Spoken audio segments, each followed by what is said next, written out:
Recording in progress.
Hey, everybody. Hello, my loves. So good to be with you guys. Welcome to Living Your Awakening, episode number 10 already. And this is a show where we offer self-empowering tools and conversations to help you follow your truth, follow your heart, and embody your awakening. And each topic we tune in every week, basically. Well, not every week, but it feels like we do this show once a week, but it happens every 2 weeks. And we tune in and we're like, what's the topic that wants to be talked about? And when we were tuning in this week, I had this image of there's so much change going on right now that there's a lot of unknown. So when you can go to tune into yourself, you can feel like, I just don't have direction. I don't have clarity. I just don't know what to do in this moment. So we want to address this. What do you do when you feel directionless, don't have clarity, don't have answers? Or if the answer is there's just nothing to do right now, how do you be with that? What do you do? So we're just going to dive right into this topic. And a little bit later, Michael's going to give you a process, take you through a process of how to discern the difference between when there's truly no information, there's nothing to do, there's no direction, there's no steps to take, there's just nothing from truth, versus when it's your stuff in the way, when it's fear, attachment, preferences, which we all have, right? We all want the answer to be what it is. And there's so many things that can cloud our experience of clarity. So we're going to get into that. Michael's going to get into that. And I just want to talk about kind of breaking it down to the three kind of main reasons of why you may not have information about your path right now. And so the first reason can be simply timing. It's just not time to know. Second reason can be you're in major transition and you're not where you were. You're not where you're going to be, and you're right in the middle, we could say, or you're in this process. And so when you go to tune in for information, it can just feel like your ground is being mulched and there's just no information. And then the third reason, simply put, why it can feel like you have no information is because, there's blocking, there's fear, there's trust stuff. You don't trust your information. You don't trust life. You're afraid what the answer will be. You might not really want to know. And so, again, the three kind of overview reasons of why we may not have information is because timing, we're in transition, and we're blocking. And I want to talk about, in order to know the difference, we have to, and this is always, always, always, always, always a practice, because we're constantly changing. We have to know the vibration of truth,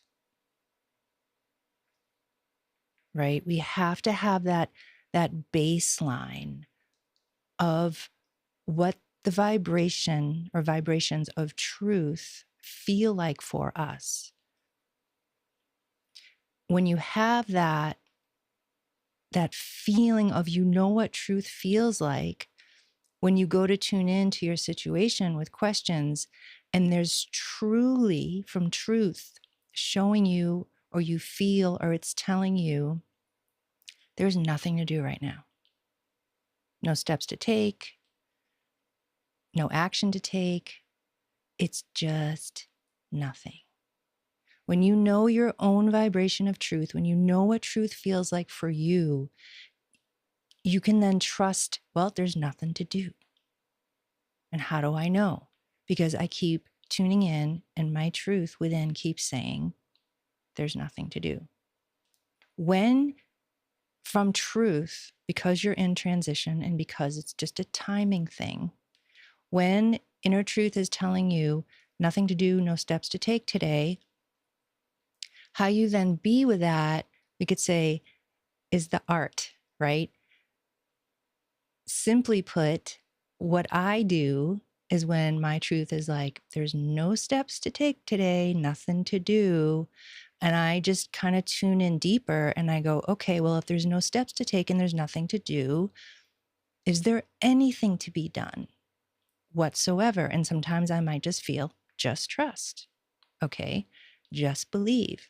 Okay, get some rest. Okay, go for a walk. Okay, or just nothing. But I have that baseline of truth, of what truth feels like, to always come back to and recheck. So I might recheck an hour later. I might kind of constantly, kind of gently, like we could say in the background, kind of check throughout my day. I don't want to say constantly, but I just check in. Is there still anything to do about my situation that I'm, questioning or want to know about? And so I go back to that baseline and I just keep rechecking. Is there anything to do? Nope. Okay. Is there anything I need to do in the meantime while I'm waiting? And I just practice a lot of patience. And because I've been doing this for so long within myself, and I've had all this linear time to look back when there was actually nothing to do, and I tried to push my agenda to be like, well, I don't care what you say. I'm scared. Like, I don't trust that information. So I'm going to go try to push, and and of course, none of that worked. And so now we could say 27 years later, when my truth is like, there's nothing to do today, I know what that feels like. And I know it will be a waste of my time to do anything other than what my truth tells me. And so that's one example of when there's nothing to do. The other example, which Michael will get into more so, is when I tune in and it feels like nothing, but it's not clear. It's cloudy and sleepy. And then I'm like, okay, what's going on? This isn't clear. This doesn't have that like pure clarity. Sometimes we can feel that way because we're in transition and everything is kind of morphing. But that morphing doesn't feel disempowering. It doesn't feel like something's wrong. It doesn't feel like, I don't feel disempowered. I think that's kind of the bottom line when I'm tuning in to something. How do I feel from the information I'm feeling? And if I feel in any way, shape, or form, it kind of makes me a little like off kilter. That's just one of my, little bells that's like, what's going on? And so the other thing of when we feel, which Michael will get into in a minute, when we tune in and we feel nothing or we sense nothing, when we have that vibration of truth to always go back to really feel the pureness of that nothingness, of just timing, it's just waiting, it's just not time to know yet. I just want to share, if you don't know what the vibration of truth feels like in this moment or today or later today, right? At any time, go back to a time in your life when you knew for sure something was true. It could even just be the love that you have towards your children, your spouse, your animals. There's a pureness there that's truth. And you can always go to a time when you felt and knew the truth for yourself, not because somebody told you, right? Not because you read it somewhere, but it's your own direct experience. Then you can use that as the foundational barometer when you're tuning in. The other thing I want to say too is that because there's so much transition going on right now, it can be a while before we have next steps. And to trust the wave, to trust. That's why feeling this foundation of truth is so important, because you know the difference of I'm blocking, or I'm scared to know, or I don't want to know, which is clouding my vision, versus, oh, this is just true. Like, there's no moves for me to make today. And then how do I have patience and continue to tune back in with that? So that's what I want to share so far. Do you want to talk about, I think I shared everything I need to. Do you want to talk about, before you go into what you want to share, when Michael and I were talking today about like when there's truly nothing to do and we don't like that answer, the truth will always prove itself to you. Like it always does. So if there's truly nothing to do and you try to do something and it doesn't work because the truth was right, right? Like the truth in us always proves itself. It's not trying to, but just by the nature of like walking through our life, looking back, 2020 hindsight, it's like, I always knew. I just was afraid or I didn't listen or I didn't like it. And the other thing that we both share is two different approaches of how to tune in. Like for me, I tune in and I completely surrender and I allow that whatever wants to come to me. For Michael, he has more of a linear experience of asking questions, which he's going to give that process for those of you who are more process oriented like that. So we have really two different approaches that we just want to share with you guys. Yeah, I mean, I think what I want to talk about is we talked about this in the first couple of shows, is that there's multiple ways of walking your spiritual path, right? So we're only talking about a few, but we're talking about what we do individually and what we know, right? So there's a lot of paths, like with the non-dual paths, where there is no problem, that you're just one with everything. And then we're talking like what Ambujam was saying, like with the flow, again, the way she tunes in, and I'm not saying I don't use flow, but I definitely I apply a lot more linear process to what I'm doing and flow. Mm-hmm. Okay. So I kind of see questions for me. And the reason why I keep talking about this, and I talked about this last time, is I see questions as, you can use them as training wheels, in the sense that you can, for me, sometimes just tuning in, there's so, psychically, there's so many places to like tune in and to look, and it gets a little bit overwhelming. And I think that starts to narrow as you practice. So for me, one of the things that I can do about that is, ask like specific sort of yes, no, or black and white or binary questions, which help kind of narrow the tree down for me, the decision tree, and kind of give me focus. And then I can sort of relax into more of an open-ended question. Mm. Right. Well, for me, I just am open-ended. I don't need the linear process. And so what I want to say with this is, test for yourself and figure out what works for you. Right. That's what really matters, is just figure out what process works for you. And I mean, try different things and see what works. Right. I know for mixture, right? Yeah. And it might change. You might be more in the flow, or you might be in a situation where you need to be more process oriented with it, more question oriented with it. And I don't think there's a wrong answer. I mean, I think, again, is what you were alluding to, is the proof is in the pudding, right? Spirituality can be this airy-fairy thing, but also from my point of view, and I've talked about this before, is this stuff could be very measurable, right? You can post-game your life when you've made a decision and you're like, well, I'm not sure about something, or I felt this intuition and I moved on it, and then events happen, and you can kind of go back and be like, well, what did I feel? Did I miss something? So you can use that power of that post-gaming power to sort through and really fine tune, again, the spiritual sommelier. It's about really fine tuning the flavors of spirituality, the flavors of energy, so you can really tune in. It's not about protecting yourself so you don't ever do anything wrong. I mean, I definitely don't want to give that, because that's life. But what it is about, so then as you're going about life, that you can begin to recognize flavors, situations, so then your little antenna goes up and you're like, okay, I recognize this. I've run into this before, right? So that just as a guidepost, it gives you information. So a lot of these steps, these discernment tools that we've been talking about in several of the episodes, is about fine-tuning your information so you can make better choices. Okay, so I just want to talk about the flow, talk about the question, talk about process-oriented.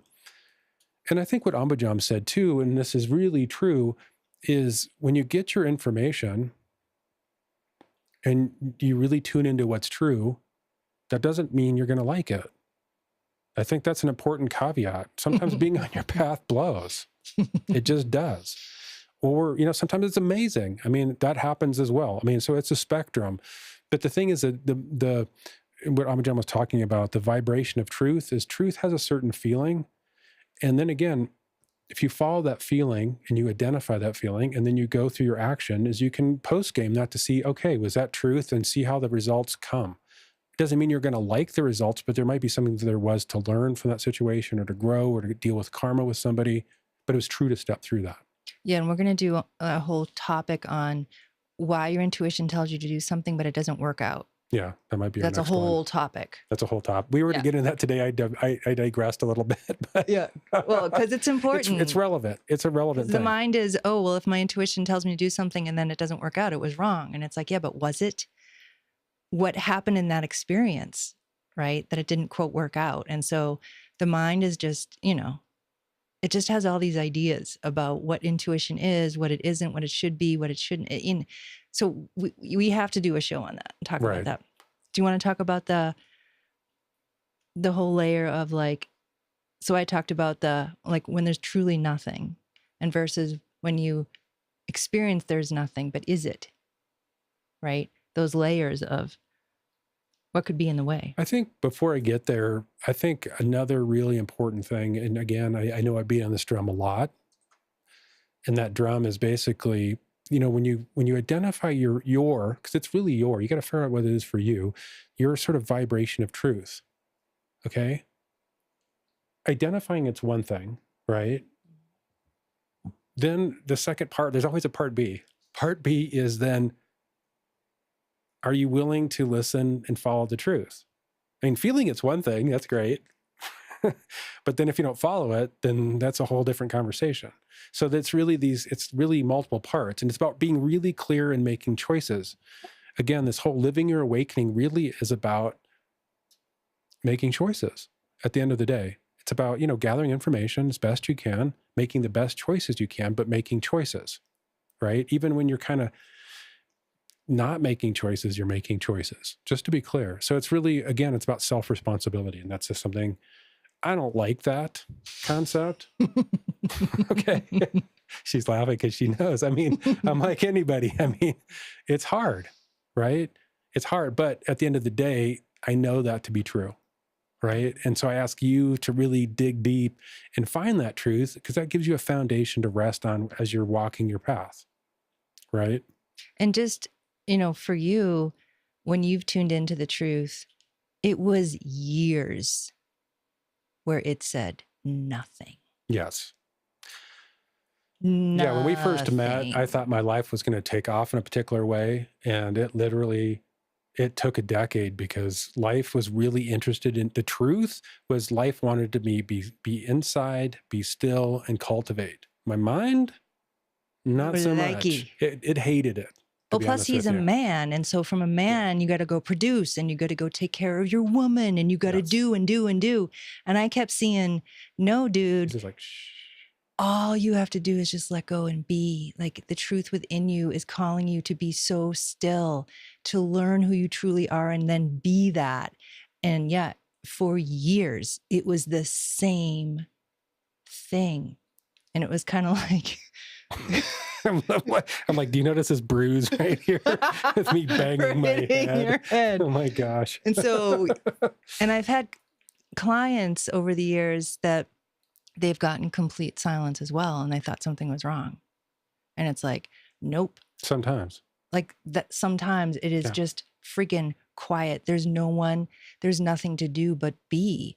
And that can just be mentally.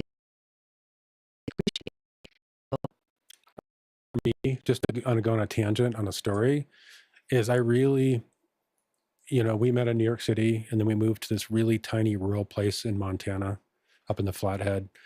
And I was thinking I was going to jump out and start working and do my career. And life is like, no, be quiet, be still. And my reflection, I guess, in retrospect, in my post game, I realized, one of the things that was like 14 years ago at this point. Yeah. Is I started to see the beauty. This is going to maybe sound ridiculous, but I started to see the beauty in like washing the dishes, because I just got to the point where there's nothing to do except for me to be present. And so like my presence, it didn't matter whether it was folding clothes, washing the dishes or whatever. I mean, I started to become eventually, I'm not saying right in the beginning, as I started to become really present, even at the most mundane task. I mean, this is literally, I talk a lot about with my clients, which is this whole chopping wood and carrying water. And I mean, that's what I'm talking about, and at least in this case for me, and I think for many of you, right? There comes a time when where quiet and stillness is what's up, right? So I Yeah, it think, is. I think what you just said for many, because I think during our path of awakening, at some point, we all hit this point where there's nothing to do and no one to be, because everything is rearranging to meet that awakening, right? To meet that truth inside. So I think at some point, I should say it this way. Out of all these years I've been doing this work, I've never met anyone who's gone through their awakening that hasn't hit that point where they're either flattened, like, I just can't do anything anymore because everything has to die off before the new, or they just want to be really still and quiet. Like they don't want to do anything. They well, don't want to watch their anything. heart does, their Yeah, mind their may heart. not. Well, Right. sometimes their mind too Right. is like, oh my God, I just want to dive in and be so still. Well, yeah. I don't want to read any books. I don't want to watch any shows. I don't want to do any healing. I just want to No be, TikTok. I just want to be so still in myself. And everything has its waves, right? We just don't know how long these phases last for and how do we give into it, right? And so when we were talking about this, one of the things I just wanted to impart with you was just to give you a high level process, right? Obviously, when you're trying to make a decision, when you have this sort of directionless feeling, it's really individual.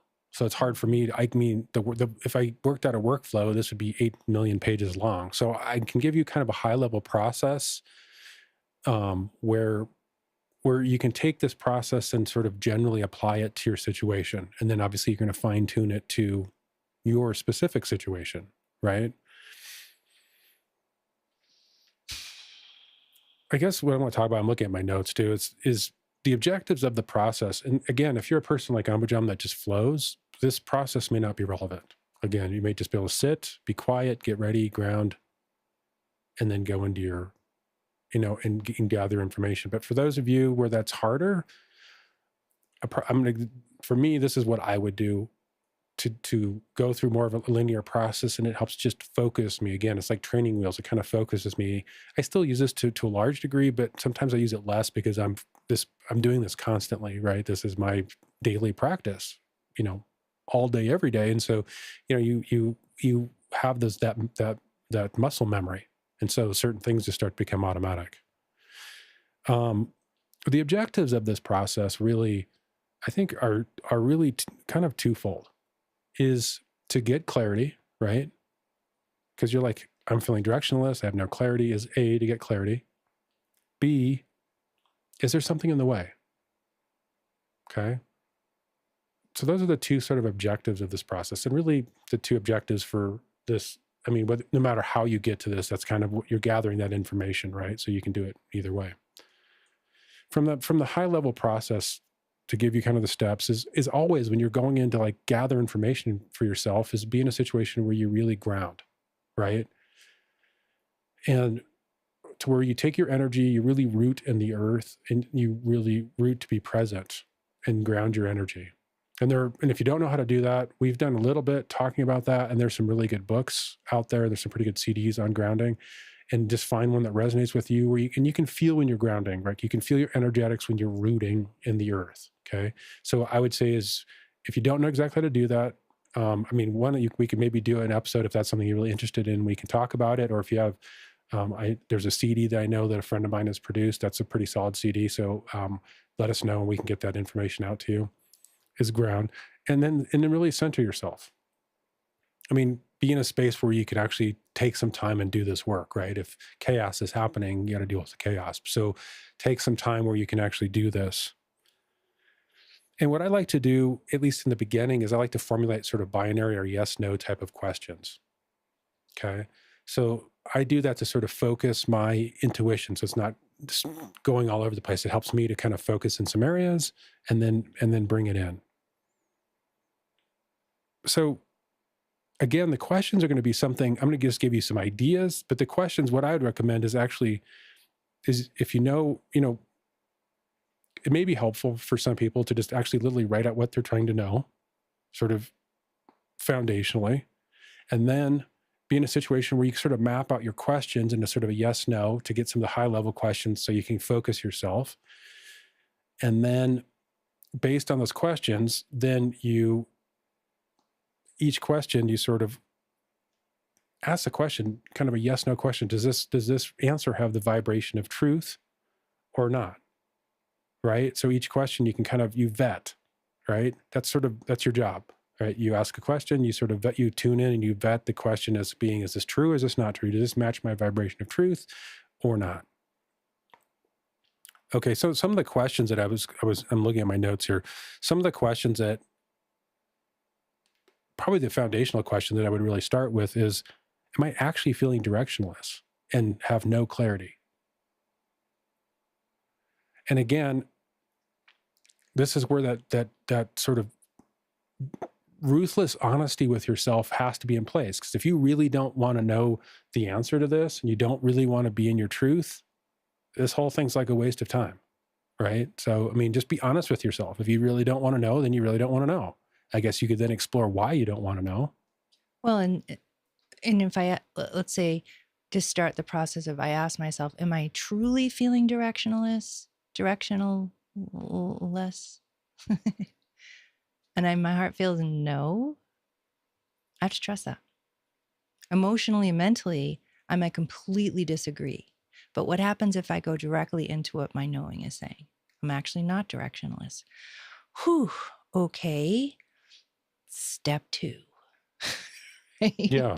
Well, I think the thing about that too is, if you're feeling truly directionless and you feel that, the question you could ask yourself again is a yes, no, which then again focuses you. Is it time for me to know what to do? That's a very yes or no. And so that's what I like about yes, no questions is because you can clearly tune in to be like yes or like no. And then if it's like, yes, I need to know something, then you can take that next step. And okay, what is it that I need to know? You can ask an open-ended question, or you can ask another yes, no to kind of get you there. Is this about my relationship? If you really, truly don't know, is this about my work? Is this about whatever? You can narrow that in if you truly don't know. Or if you want to confirm, you can be like, well, is this about my career? That's what I feel it is, but let me ask that as a yes, no. And then you can kind of just keep walking, following the breadcrumbs. Okay. Or sometimes it might simply, and that's when I was really honest with myself when we were in Montana, back when we were talking about, is when I would really, not in the beginning, I must admit, but later on, which is simply is, Ambujam be like, Spirit's just saying, shh, I didn't want to hear that, but then I could feel the truth in that. And at some point, the scale tipped for me, I could really acknowledge that because I was just really fighting against it. Right. But at some point I knew the truth. I could feel the truth kind of underneath all the layers of piss off and everything else. But I knew that those little tiny niggles in your body, we talked about that before, right? The other question I think is an important question with this is am I influencing this decision, right? I feel directionless. Am I influencing that? Yes or no? Right. Like if I go to tune in and it's all swimmy, is it really swimmy? Or am I scared? Or am I emotional? Or am I attached? Or am I... Right.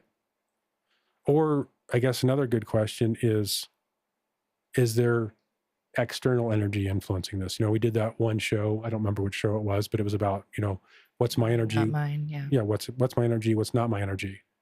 Because it very well could be a mixture of your fear and outside energy that's trying to get you to not make any decision. Again, it's about bringing your clarity to that, so as again, when you know that information, then you can deal with it, right? Again, it's about being honest, but it's about knowing, okay, this percentage or this number out of 100, 60% of this is actually that external energy, and the rest of it's mine. And you can really deal with giving that energy back to that person or give it back to source, and then just deal with what's yours. And you kind of get down to the basics and figure out what's happening with, maybe you start to investigate your fear. That's what I said. It's hard for me to go through every scenario because it really depends on your specific situation.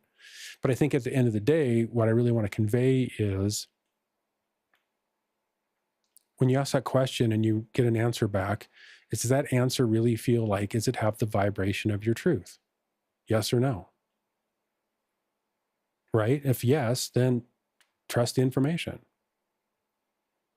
Easier said than done. Yeah, it's The easier said than trust done. part, And I think right? that's one of those things where experience helps, right? Yeah, Where you for trust sure. that and you take the step and I don't want to use the word positive outcome because sometimes it doesn't feel good, but you have an outcome that feels rightful. How about that? Right? So you can trust that feeling like this leads me to my rightful path. I'm not saying it's comfortable, it's easy. It might be awesome, whatever, but that. And then the second thing is after you get that, if it's a yes with that vibration of truth and you've digested that information, is move on to the next question if there is a next question, or if it's time to implement, then implement, right? And then if it's no, like, I don't know, this doesn't feel right. I got this little niggle there. What's going on with that? Like, that's when you can then investigate this again. Like, hey, is this mine? Is this not mine? Where is this coming from? Where is this in my body? Like this feeling, right? Because sometimes it's outside of you feel any energy that's kind of outside of your body, like outside of your physical body, to me, that's a red flag as to whether that's yours. Okay. A lot of times things outside of your body will come in through your back, your spine. So you're not psychically looking back there. It's a good place to look, by the way. BTW. BTW. Or sometimes there's stuff in your body, but it's not yours, right? You've taken it on.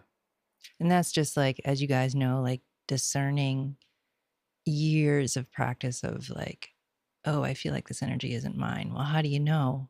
Because you spent years or you spent enough time to know, like, this doesn't feel like me, versus when you're just starting off, like you have no clue. Everything feels like me. Even today in this moment, things can feel like me. And I'm like, I have to remember to be like, wait, is it though? You know, This is back to the spiritual sommelier. You got to know what Yes. you you got to know what you feel like, what so you you can taste know like. what's it's true. Exactly. Energetically, right? So you have a vibration and you know, like you can always use your mental faculty to remember. There's a reason why I like black and white photography. And a lot of reason I realized kind of years later why I like black and white photography was really because it's really a study of contrasts. And I use that study of contrasts a lot to then vet my energy versus, let's say, you can do simply like, how does my energy feel compared to Ambujam's energy? Or compared to my parents' energy or my brother's energy? And what does that feel like? And it's like, you don't have to know it exactly, but you begin to recognize, well, I feel like this, that feels slightly different. And I feel my energy here. And when I tune into my family, that energy is somewhere else. It's physically not in my body, hopefully. If it is, that's red flag, by the way. And, so you can use that comparison contrast to sort of educate yourself. That's why I use the spiritual sommelier. It's about tasting. You got to taste the wine from different regions to begin to know, oh, okay, this is Simi Valley. This is Napa Valley. Oh, okay. I'm tasting this. I taste these flavors from the soil. I taste this is this kind of grape. That's why I use that analogy, because to me, it just seems like a great analogy for this, because you're really refining your discernment. And I just want to circle back to just simplify that. So when you go to tune in and you have your vibration of truth, you know what that feels like. And there's either no information, nothing's there, but you just know there's nothing there because I can still feel truth here, but there's just nothing to do. Or you can ask yourself, if it feels like it's not truth, you can ask yourself, what's coming up for me right now? Why am I cloudy? Why am I not clear?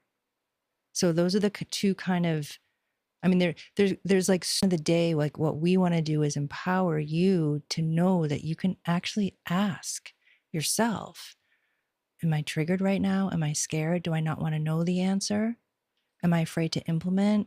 Like, what is making this unclarity experience happen for me besides the truth and timing, right?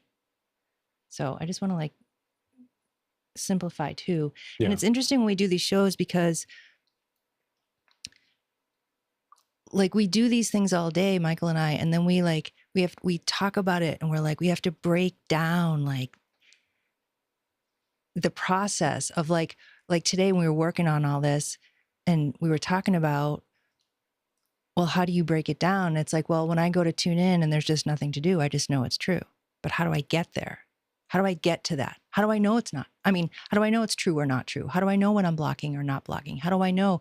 And it's so interesting to like, to take something that just happens for us, like just in 2 seconds and like really break it down. And, it's just really interesting because it's a teaching, you know, like every time is like, oh, I didn't actually just arrive to the fact that nothingness is coming from truth. That actually took years of practice to know, oh, nothing, truth, done. I'll just check back later. Right. Well, again, I spent years fighting, wanting to be quiet. So, I mean, again, what we teach is born out of experience. And, you know, why we want to do the show too is like, these things can, like, we all deal with them and they can just be so overlooked because, you know, for 1,000 reasons. And it's like, we want to offer like, hey, we're all going through this like wild ride of awakening. We don't know what the F we're doing a lot of the times. How do we deal with not knowing what the F we're doing a lot of times? Like, how do we actually walk through this path? And, you know, just on a simple, and then we want to take questions and stuff, right? Like when we got the intuition to do this show, it was just at the end of 2019, before 2020 happened, before COVID happened. And so we got the intuition to do the show. I think it was like September, October-ish of 2019. Well, it was before that, but that's when we actually got serious about it. And then Michael started looking into, well, what do we need for video? What do we need for audio? And by the time he made his decisions, everything was already like sold out and bought out because COVID happened. And so it was like 2 years before we got the show together. And our hearts kept saying like mentally, we're like, oh my God, we got to get the show going. We got to get the show going. We got to order. We got to and our hearts kept feeling like it'll work out. You'll figure it out. And so when we got all the gear and everything and the show wasn't happening yet, our minds were like, we got to get the show happening. It was 6 months. We would sit downstairs in the morning and meditate together. And I would look upstairs and it'd be 6 months. And we're like, we're not making any progress. And mentally, I was just like, we've made all this investment. It's all basically ready to go. We had a few minor pieces that we were struggling, like we really struggled with the background and the curtains. But it's just like, it was at a standstill, but yet we kept asking like, okay, is it time to start the show? And we kept getting no. So we're just, at some point you have to rest. Yeah. You rest in what's true. And the only reason why I'm able to rest, honestly, is because I've been doing this. It's practice. That's literally the only, because you've had the contrast. Yes. Yeah. Because I've done life where I've pushed mentally and beat my head against that wall when it is, because for me specifically, when I'm doing stuff out of integrity for what life wants, life provides so much inertia, so much friction. It is just freaking painful. And so I've tried that. It is clear as day when I'm not following the truth. For me, it's just bad news. I mean, it is just like getting squished. Well, and it's just not fun. And yeah, for you specifically, like, yeah, not everybody's like that. It's like he has like, what's that? Like an iron, electric fence. He only has so much room to move if he's not doing what's true. Yeah. And he hits the fence, and that's what tells him like another guidance of like, well, dang it, I'm not following the truth because I just hurt myself again at the electric fence, you know? Where other people, they don't have that electric fence. They're able to do what's not true for them, and it doesn't happen for them like that. So it's like everybody's path is so different, right? Yeah. So we want to hear from you guys. Yeah. So if you're on the phone, press *9 and that'll raise your hand, or you can raise your hand just by clicking the little hand icon on the Zoom. And again, just a reminder, if you're watching this on Facebook or YouTube, we don't have an easy way to take questions from those or comments if you leave them. So if you actually do want to ask questions or comments or whatever, please go to our website, sign up for the Zoom link. It's free. And then you get into Zoom where you can then now ask questions. So we encourage you to do that if you'd like to do that. Yep. All right. So just raise your hand and then we'll pick you and then we'll have a little discussion. And right now, nobody wants to talk. It's interesting. We'll just keep talking. So one thing actually, Irene asked in the notes, which it was interesting because I said to Michael, I don't know why, I was like, hey, in case nobody raises their hand, Irene actually put something that's important. So I guess let's just go there. Let's go for that one. I'm just going to actually read it because I think it's really important. Irene, you're on the spot. So Irene said, balancing life is a goal. Balancing every minute requires a great deal of stamina. How does one stay positive through the exhaustion? How does one keep going through the exhaustion? Just wondering. So I feel like let's address that. Yeah. Right when I read that question, the very first thing that came for me was when I don't is to just be honest how I feel. Like I have no stamina today. I'm freaking exhausted and I'm just not fucking happy. This fucking sucks. And it's just what it is. And I don't try to make it different. I don't try to be positive. I don't try, like my deepest peace, one of my deepest peace comes from not trying to be anything other than what I am. Mm-hmm. And I think this, I would add to that too, is double down on your commitment to being what is true, even though you're exhausted, because that gives you that foundation to keep moving forward, that you're on the right path, even though you're exhausted.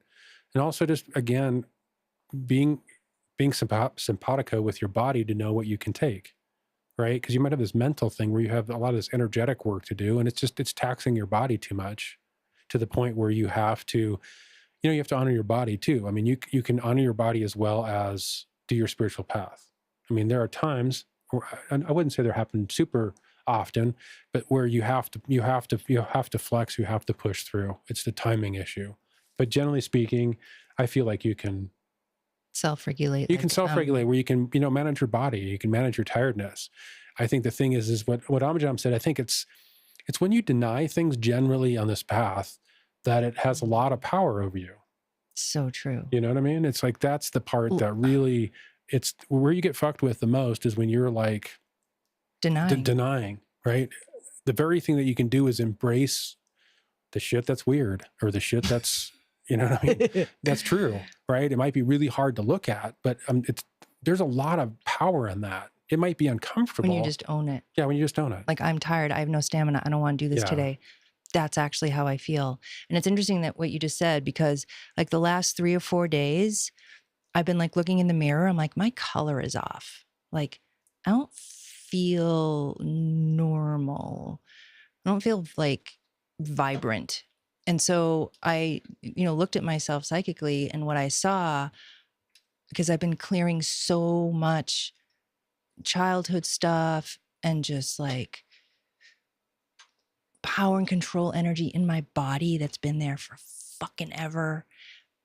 And there's this like, those two things, there's like a sadness there that I can't really describe. Like, sadness is the best word I have. So when I looked at myself to be like, why is my coloring off? Why do I feel kind of meh? I saw that all these layers are coming off like this. And like my deeper true self, let's say, is coming out. And the layers of power and control, the layers of my childhood stuff, the layers of sadness, the layers of grief, everything's like brrr, brrr. And I was like, oh. And then today as I was getting ready for the show, I'm like, nah, I don't look right. Not happy about that.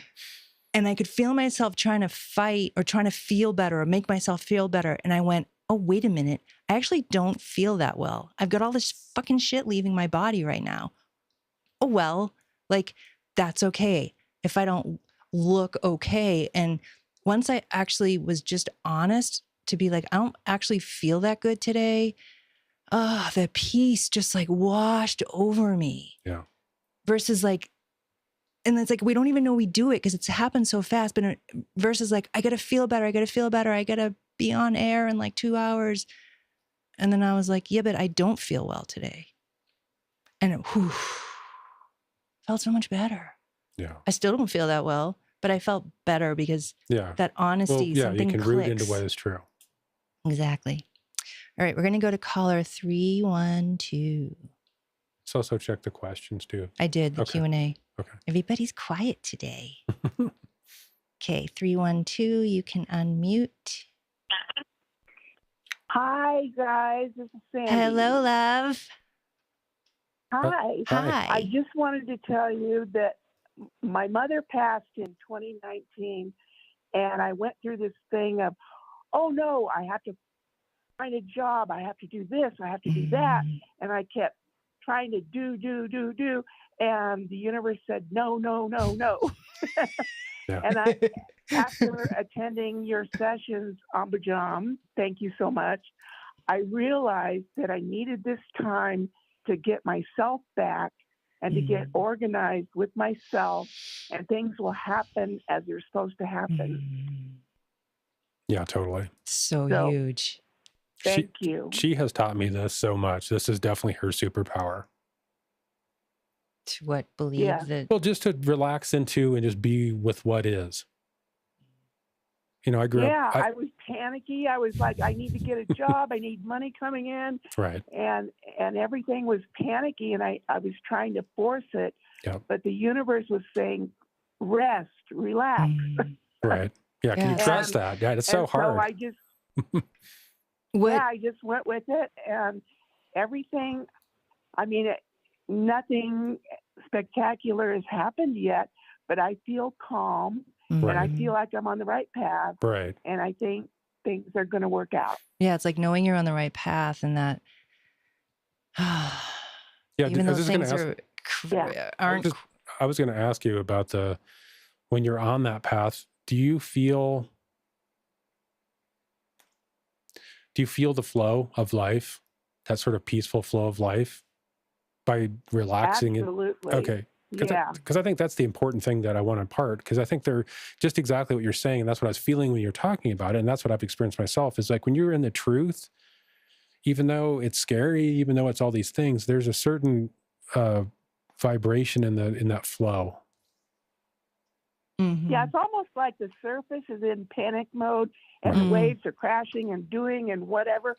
But underneath, you're feeling like, well, this is cool. I'm on the right path. Everything's calm. Everything's going to work out the way it's supposed to. Yeah. And I realize now that I needed this time to not do anything or not force anything, to just be me and let it come to me as it's supposed to be. Yeah. So huge, man. So true. Yeah. Give your space to feel your feelings and, grieve whatever you need to grieve, and let life move and flow. Yeah. Ignore the surface and go deep within and find the calm. Yeah. Or know the surface is the surface, right? Yeah. Because we can't ignore it. Yeah. Just acknowledge it. But it's this deeper, the deeper oceanic floor is calling you, right? Yes, and I wouldn't have been able to do that if I hadn't attended your group meetings, because I was going, what the fuck is going on? I think that's normal, man. I think that's a very, I grew up in Nebraska, and it's all about work and being productive. And that is rooted into my psyche so deeply. It's really hard for me as a man to not feel like I've got to be working in a particular way and providing in a particular way, and anything other than that, it's something that it grinds against my upbringing. Your manness. So yeah, I guess it grinds against my gender from where I grew up in the 70s. It grinds where I grew up. There's all these sort of layers. So I always point to these layers because, again, having to face these myself to realize, wow, okay, yeah, I grew up in Nebraska, and yeah, I'm a man, and yeah, but at the same point, I have feelings and I can feel feelings, and, working is wonderful. It has its time and its place, but sometimes you need space, right? Thank you so much, I love. think we're taught that if you don't work hard, you're not going to be successful. And so you're not productive. When you're working hard and nothing's happened, it's like, well, I'm trying, but nothing's happening. I'm screwed. Yeah. I can tell you specifically, growing up in a family business, that really ultimately was not true to go back to work in after college. I busted my ass for 15 years, just worked myself to the bone, and project after project, for the most part, just failed. couldn't get funding. He would get funding and it would not work. It was just a fucking uphill battle the whole way. And truthfully, in retrospect, I'm again post-gaming this. Again, these ideas are born out of the fire. Is I realized, wow, fundamentally, it wasn't true for me to be there at all. I had all these sort of obligations and feelings with my family, and I was scared to go out in the world. And, you know, that's what was driving the boat. So life, again, is what you were saying. My fence is very narrow. So when I was going down the wrong path, I mean, it was just torture. Yes, I relate. Yeah. Thank you so much, Yeah, love. thank you. So powerful. Thank you. Love you guys. Love You you. too. I'm going to go to Shireen.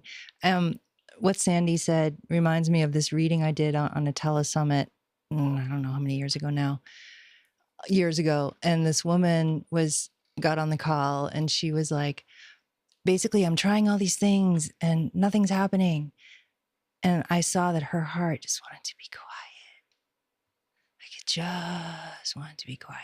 So I asked her, you know, if you tune into your heart, because I didn't want to just tell her, right? Because she had to feel it for herself. And so I asked her, what if you tune into your heart? What does your heart say? You know, and it took a minute, right? But she's like, I just want to be still. I'm like, there you go. And she was like, but I can't. And what if I can't? Right. And then it was like, I think 6 months later, I'm back on that same telesummit. And that same lady came on and she was like, I listened to my truth. It said to be quiet and rest. And now I have the best job I've ever had. And I am so respected at my new job. And it was just like, see, the truth friggin' knows, man. Like what Sandy was saying. Her truth said, rest, get yourself back, recuperate, regenerate. But the mind, man, it just, like it's the waves. It just can't. It can't rest. It can't just chill out. And like when Michael and I, when we first met and we're in this little place in Big Fork and we didn't know each other, we were in, Montana. And Michael is dealing with like just letting go of the whole, the family business, because right when we met, he sold the business like within like 2 seconds. And so he's been in this whole life for my whole life. How old? I was 40 when we met. So you were 38. So for 38 years, basically, he's in this like vibration or this one reality, let's say. I know it's not that simple, but just to describe it.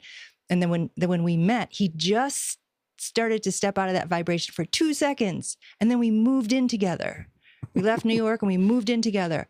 And so it was, and plus just our differences of like my personality, his personality. I'm, like I've said before, I'm from Boston and I'm like, rah, rah, rah, rah, and he's from Nebraska. So we had all these differences and I'm like, I gotta get the fuck out of here. I'm like, this isn't gonna work. But my heart was like, because we tried to end it a lot, but my heart just kept saying like, just stay. And it was so quiet and mentally and emotionally, I'm like, I gotta get the fuck out of here. And I didn't want to listen because I couldn't understand, how can this be true? Don't get it.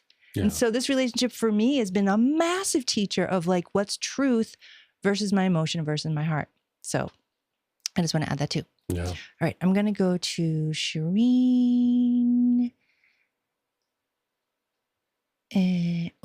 Hold on. Okay. Hey, thank you. Hi. Hi. Hi. Can I ask a question that's a little off topic? Yeah, it's the best.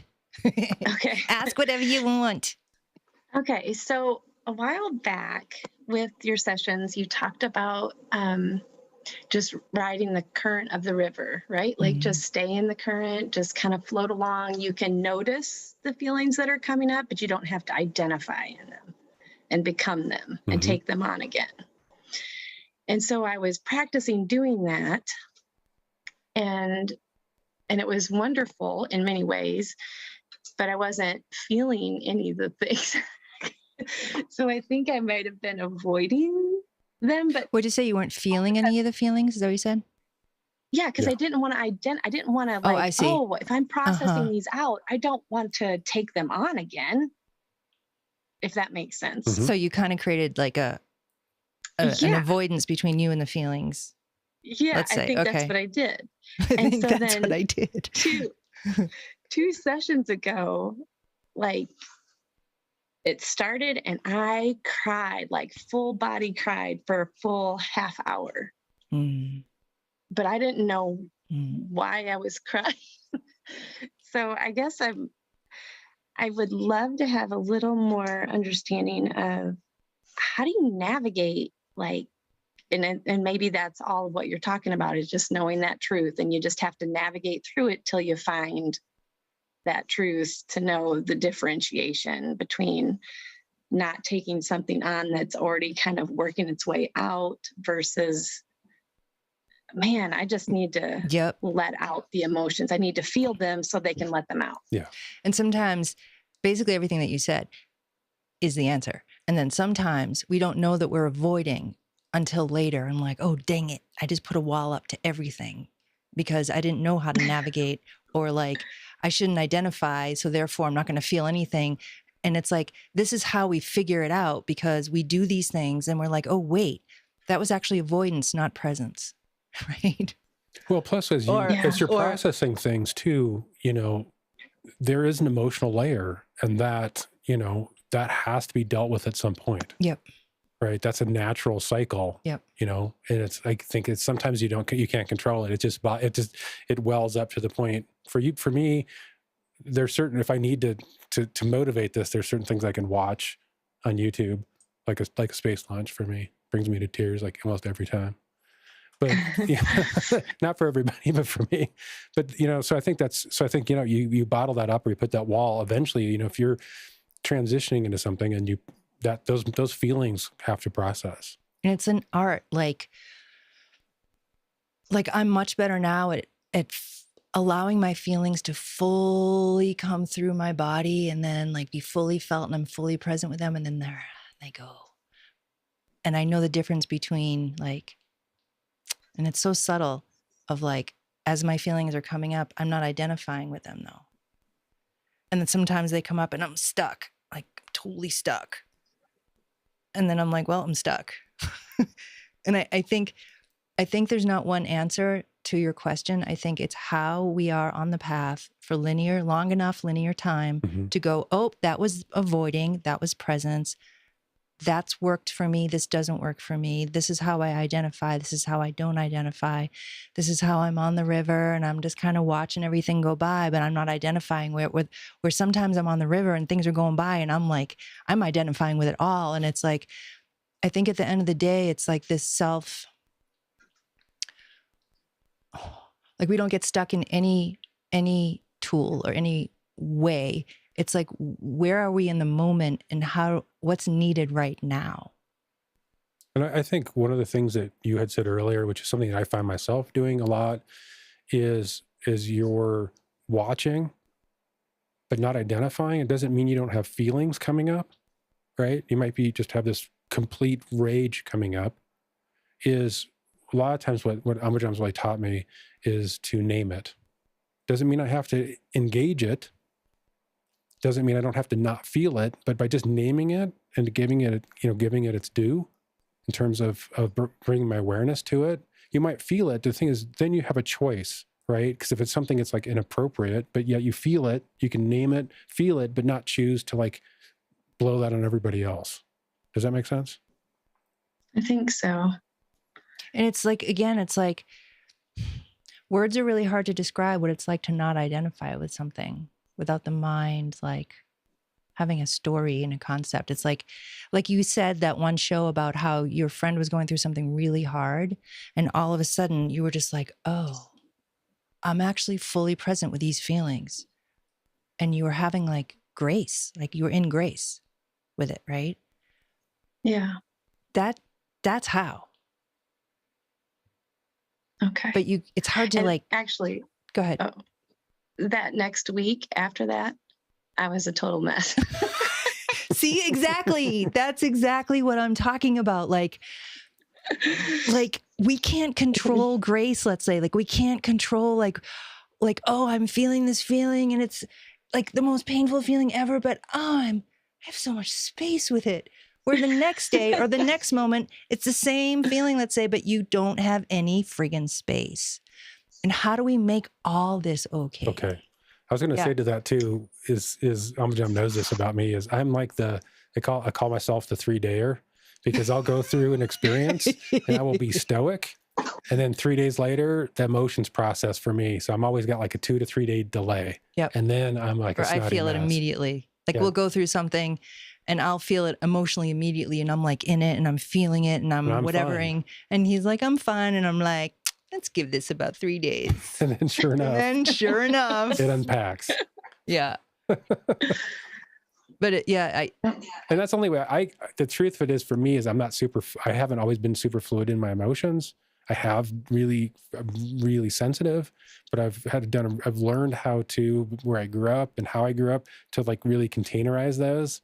And then as I sort of really begin to feel them, really. Still it's hard because it's still, for me, there's a delay, particularly however strong the feeling is, usually that's the longer the delay before it unpacks. If I have, it depends on the situation, but generally speaking, if it's something I'm processing, usually the stronger that feeling is, it usually takes me 2 or 3 days before that really starts to blossom. And it's hard to like quantify and talk about not identifying with something, because that same experience that you had about, oh my God, I have all of these really intense feelings, but there's so much grace and there's so much space, versus like a week later you were a mess, right? If you go back to, well, what helped me be in that total flow with it versus being a mess, it's really hard to find, because, and these were words fall short, like it's the awakeness in us. It's I don't have another word besides it, that we just can't quantify.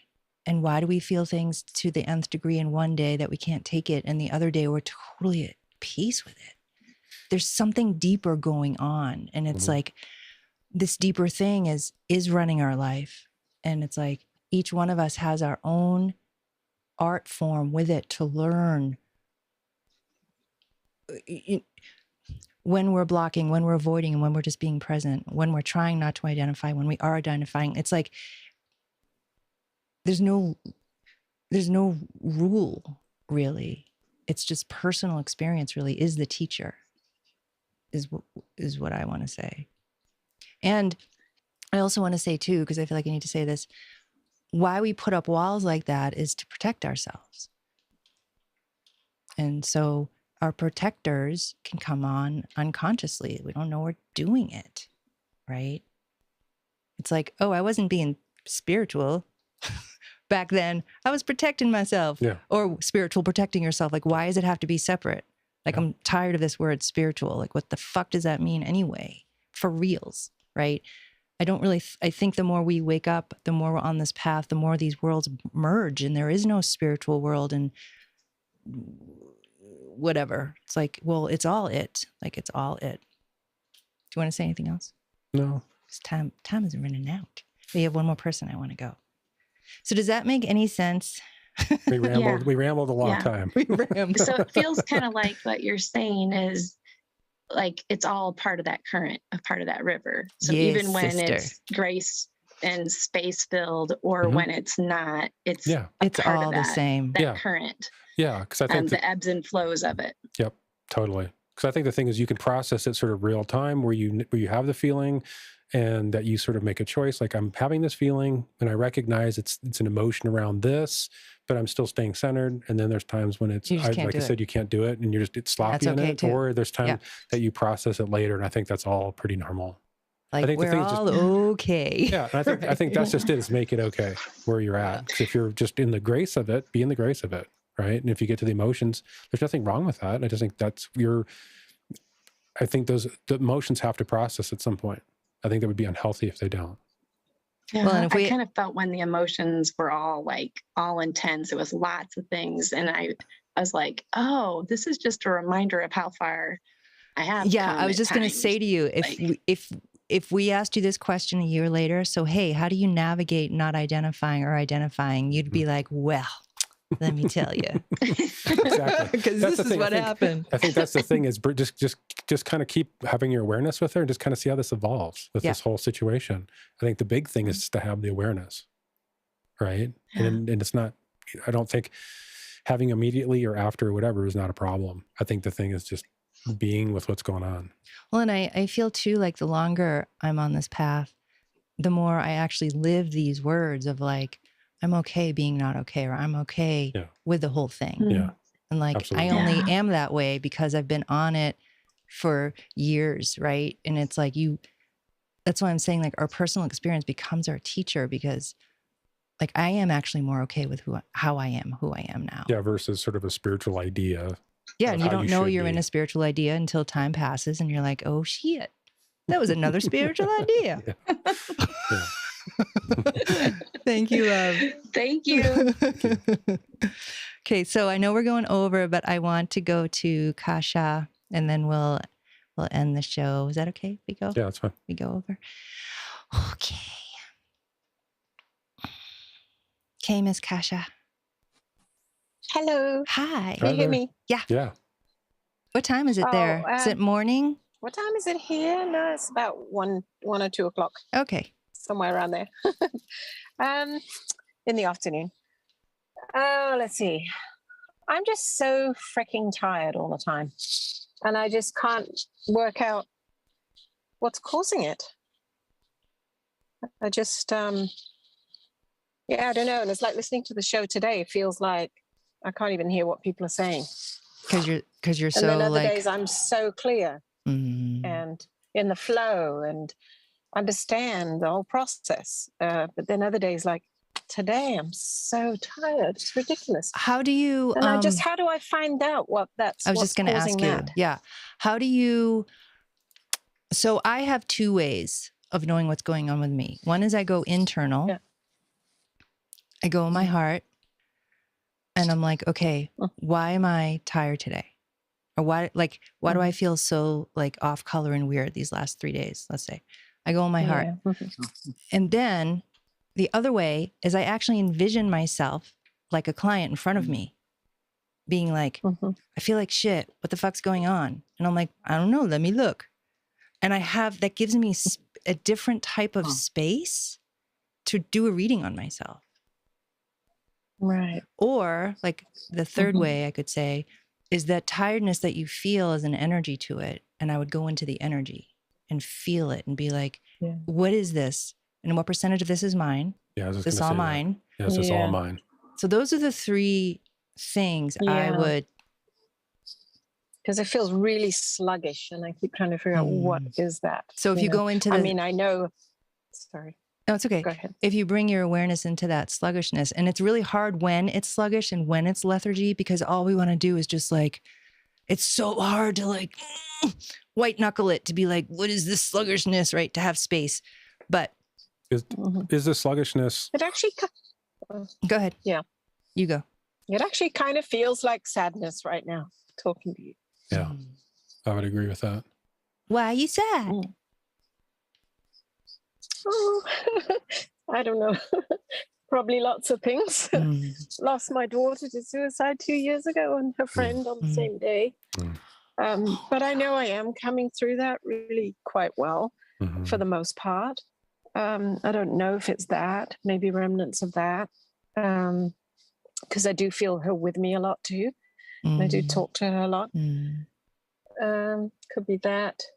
Could be just maybe lack of direction. Well, not lack of direction. I feel I have some clarity on where I'm going, but it's not really going that way. And how much of this energy do you feel like is actually yours? If you just ask that question, you kind of ask for a number out of 0 to 100. Yeah. What number do you get? 2. So 2% is yours? Yeah, that's what I feel like. Okay. That gives you a lot of information. So So the stay vast with majority 2. of it's not yours. One characteristic of this feeling, another way to look at this, another question would be, does that energy feel feminine? This heaviness or this sadness or this kind of lethargy, or does it feel masculine?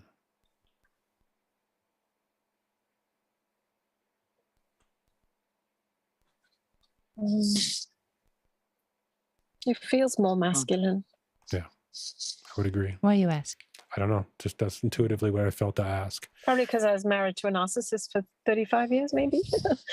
Yeah, and that energy is really, as you know, It's toxic. It's so narcissism is Oppressive. so layered of how it gets in, and all of the things to unwind from that is. Mm-hmm. So the reason why I asked that too is because those questions give you, okay, so 2% of this is yours. So that means 98% of this is not yours. The energy feels masculine. So again, these questions are already starting to shape your idea of like, now you have some space to realize, wow, okay, some of this is mine. It could be some of those feelings I'm having, but the vast majority of this is not. And this feels masculine. And then the question is to investigate it further. I think foundationally, the question I would ask would be is like, okay, this part that's not yours, is it yours? Do you need to deal with it? Sort of yes or no? Yeah, I'd feel like it feels like a yes. Okay. And how would you need to, so how do you need to deal with it? To know kind of how it's getting in, or what, do you have a sense of how you would need to deal with that? Well, I just sense that I'd need to ask myself those questions. Right. Where's it coming from? Right. Mm-hmm. How's it getting in? How's it getting in? What's it sticking What's to? it sticking to? In? Yeah. Maybe. Because this is where you have your sort of gaps, right? Everybody has gaps. This is how this other external energy gets in and attaches. And then it's attached in, you start to think, hey, this is mine. But then again, with a few simple questions, you realize actually it's not. It's masculine and it's not mine. And the other thing I keep getting to just tell you, to remind you, is you're really sensitive being. And sensitive to what's going on in the earth and astrology. Yeah. So I feel like to tell you, like, that's part of what's going on too. Like, you're picking up on just the I don't even have a word for it because it's so much. Like, this totally world is going through, I mean, we are freaking waking up. Yeah. And as you all know, just waking up for yourself is hard enough. Right. Yeah. And you guys are aware, like you are aware, and it's still hard. Yeah. Imagine not being aware and this happening to you. Right. Yeah. This is happening to so many people. We have so much like galactic energy and angels and everything. Like we got the cavalry frigging helping Earth right now. Earth is going through a massive thing. Politics are going through a massive thing. Like where are we not going through a massive thing now, you know? And so I just feel like I want to remind you, like, as just kind of a general rule, to be like, oh yeah, I'm a sensitive being to the earth and to astrology, as many things, but let me just make sure what I'm feeling is it that? Am I picking up on like this deeper, larger thing that's going on? I'm just shaking in my core now. So I feel like a lot of it is that I'm feeling I'm feeling things, beyond the physical. Yeah. And or from the earth or from the what's going on in the world and what's going on in the outer world. And that feels really massive. Yeah, and, it's really massive. Yeah, knowing how to process that. Exactly. Like, okay, I'm a sensitive being. I know this about me. Let me make sure I'm not taking other energy on. And if I am, how's it getting in? Because it doesn't mean you don't have to be not sensitive. It means, how do you work with being sensitive? Right. And I guess my question would be too, is because you can feel, you can acknowledge it, but that doesn't necessarily mean you're meant to process it. I mean, you can feel the world's problems, which I'm very attuned to. Yeah. But it's also, what I've learned is it's overwhelming and it literally starts to destroy my system. I literally have to ask the question, is there anything that I'm meant to do? I can watch this, I can feel that it's there, but for me, a lot of times if there's nothing for me to do, I sort of put up a boundary to be like, okay, I feel this, I acknowledge it. It's like the last caller, I acknowledge this, but is there anything for me to do? Yes or no? And if there's not, be like, okay, I acknowledge this, but there's nothing for me to do. So I'm going to put this over here. Yeah, and that's just that's just all of us So learning. I don't need to feel it as exactly. such. Or you know what it is, and you're like, well, just to be clear, you ask the question. I'm not saying you should or you shouldn't. I'm just saying you can ask that question to determine, like, is there something for me to do? And if there is not, then yes, then and that, set a that can boundary. be, that's the Earth's energy, or that's the astrology. Like, that's not for me. Or it might be something like, hey, there actually is energy to move. And then you can tune in through that to be like, okay, what do I need to do? Is it rightful? Is it for my highest and best? And just kind of like walk through it and then do what you need to do. And then when you're done, be done. I do a lot of land work that shows up. I don't necessarily look for it. It'll show up. And then the question I'm always asking is like, just because I can doesn't mean I should. And then I look at, okay, is it rightful? Is it rightful for me to do this? Again, because I can doesn't mean I should, and it may not be rightful to intervene, okay? And if it is, then I sort of feel into like, hey, what am I to do? And sort of navigate that with questions. And then the energy will turn on to do what I need to do. And when I'm done, I sort of ask the question, okay, is there anything further that I need to do? And the minute there's not, then I'm like, okay, I take my work hat off, put it down, and enjoy my tea. Yeah. This is just all of us super sensitive beings learning how to work with ourselves, right? Totally. Like, you don't want to work with land if it's not true anymore, because you did it, let's say, and it's too taxing, right? Or it's really taxing, or it's just bad, right? There's lessons that the land needs that again, just because you can doesn't mean you should. Word. Right? Oh, I really appreciate that clarity. I feel like that. I feel sort of just lighter already, just having that awareness that it's actually just beyond this physical tiredness. It's other things that I'm just need to inquire about. And then like you said, find out, is this something for me to do or not, or just let it go, and then set it aside. And the stuff with, if there's any other residual energy that's not that's in your space, then you can like ask the question of, how's it getting in? How's it hooking to me? Right. So then you can start to set up. Again, I'm going to say this again for everybody because it's super powerful. It's choices. You can recognize the energies coming in, okay? Whether it's your ex-husband or your husband or whoever you said, or it's someone else. And the point is, you can recognize it. You can acknowledge, like, if it in fact it is connecting in, you can acknowledge that. And then you can have a choice. Do I want this here or do I not?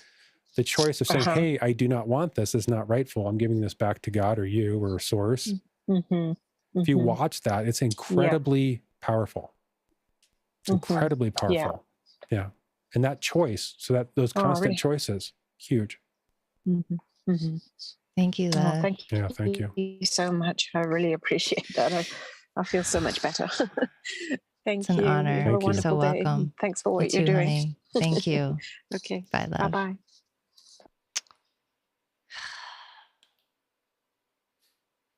So much to learn. Yeah. Right? Like, I just remember, like, it makes me think back to 27 years ago when my gifts first opened, and I just want to do a reading for everyone. I'm like, hey, I got this thing. And then years later, I'm like, no. And why? Because that was no fun. I was exhausted. But I learned that the hard way myself, just really almost depleting myself to the point of really serious illness. It's like it's like we were talking about with Shireen, it's like, how do we just keep walking? Or like Irene's question of like, how do you have the stamina? Sometimes you don't, and that's okay, but you keep walking. Like, how do we like foundationally just be okay with ourselves, learning, acknowledging what you're feeling, learning.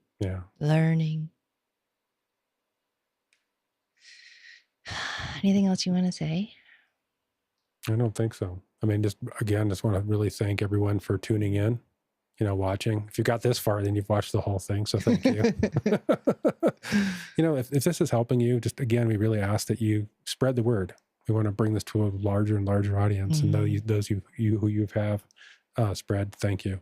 And just really appreciate your comments and your notes, any ideas you have for shows or guests. We, just really appreciate the interaction. At some point we'll have guests and talk to peeps about, how they walk this path and what they do.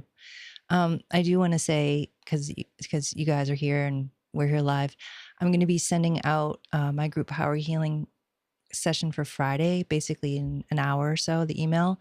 But I just want to talk about this since we're all here. Like, what was really interesting is I tuned in with Spirit and I'm like, okay, A, is there a group this week? Yes. B, what's the topic? And they were like, learning a new language. And I'm like, And what they showed me was in the last 2 to 3 weeks, our systems, the high vibration of light and consciousness that is activating in our systems very, very, very, very, very much matches our light body. And because these last 2 or 3 weeks, we've been like activating and activating and activating, our human mind feels like we have to learn a new language to be able to speak from this place. And it was like, we actually don't have to learn a new language. We just have to be more aligned and, more steeped and more merged with who and what we really are. And then when we're more of who and what we really are, we don't have to learn something new. We just be it, right? We feel it. We act from it. We feel it and we talk from there. And so this session on Friday is really interesting. Spirit wants to integrate you guys with like this really high vibration that's literally awakening in our bodies. It's just like we've never really seen to this degree before of what we're going through. So I just want to share that. Learning a new language? Why, yes. But no, we just need to align. So I'm going to be sending that email out in an hour or so. And just want to share that. And both our sites are on livingyourawakening.com. And I think that's it. Is there anything else feels like we could be here for longer, but we stop now. I love you guys so much. Thank you so much for being here, sharing the show with your peeps. And we see you in 2 Tuesdays from now with our next show. All right, my loves. Bye-bye for now. Bye for now.